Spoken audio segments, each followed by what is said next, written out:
Hey, this is Michelle Kapaska, and welcome to my Fearless Innovator podcast. Thank you for joining me today. My hope is to inspire, educate, and entertain you. Enjoy the show.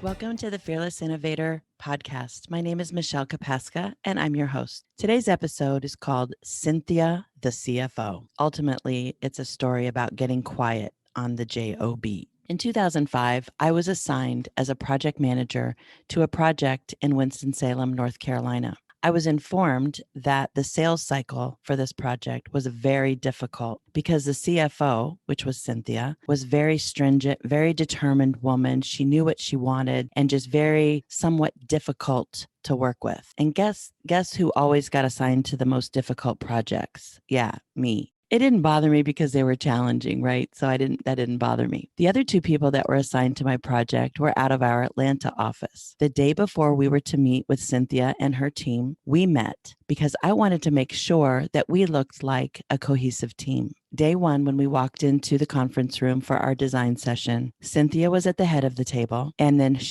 there were 12 people in the room. Out of the 12 people, one of them was a man. His name was Steve, and he was my counterpart, and he was the project manager for the customer. And so he and I aligned and would manage the project together. At the end of day one, Cynthia called me to her office. Now, let me give you a perspective of Cynthia. She was a very determined, structured, knew what she wanted kind of girl. She's actually the type that could look at you and throw daggers and just pierce your heart. I get to her office and quite bluntly, she says, Michelle, you can stay, but the other two, they need to go. It was obvious. We did not act like a cohesive team. I called back to the office in Tampa and I explained to them what happened, and I could actually give them the details because I too witnessed what we were not cohesive. It was not good. So I called back to the office and explained the situation, and they said, okay. And they'd already dealt with Cynthia, so they already knew who she was, what she was like. And they said, okay, Michelle, but we can't get Mark out there till next week. And I said, that's okay. We will wait for Mark to get here. So the very next week, Mark shows up. And of course, Mark and I have worked together for years. So there was no problem with being cohesive or, we coordinated, together effortlessly. Halfway into the build phase, we had set up a test system.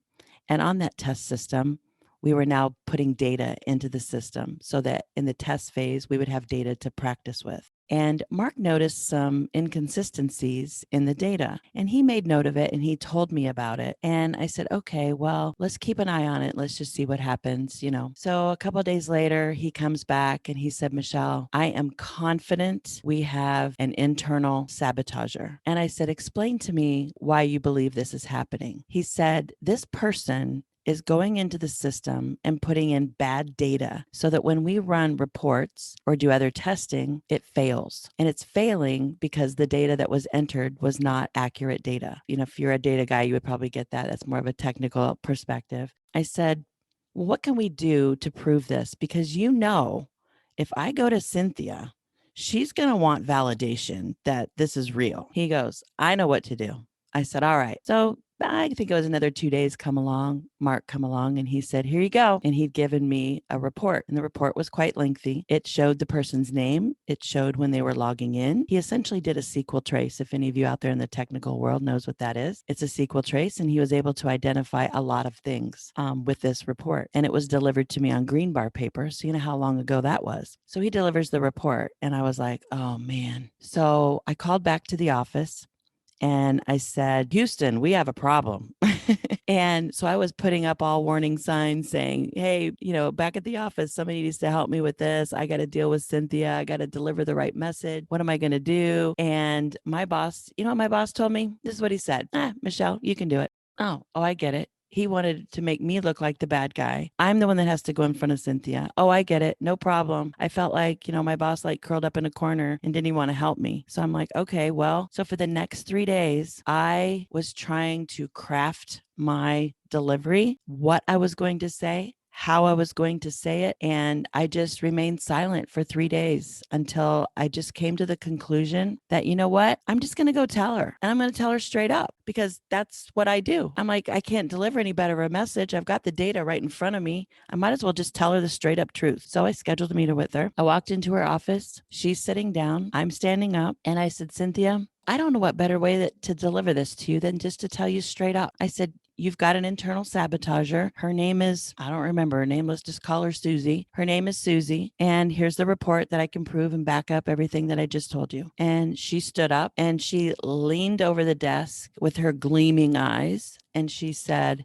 Michelle, I was wondering how long it was going to take you to tell me that. And I was like, man, I should have just told her 3 days ago when I knew this. But I had to get quiet with myself to really figure out, my delivery and my approach, because I didn't want to make a mistake and not, give her the right details. So I hope I've inspired you, educated you, and entertained you along the way.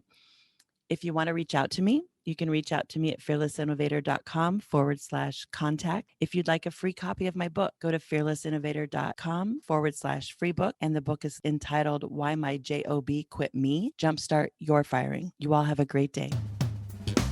Thank you for listening today. I hope you enjoyed the show.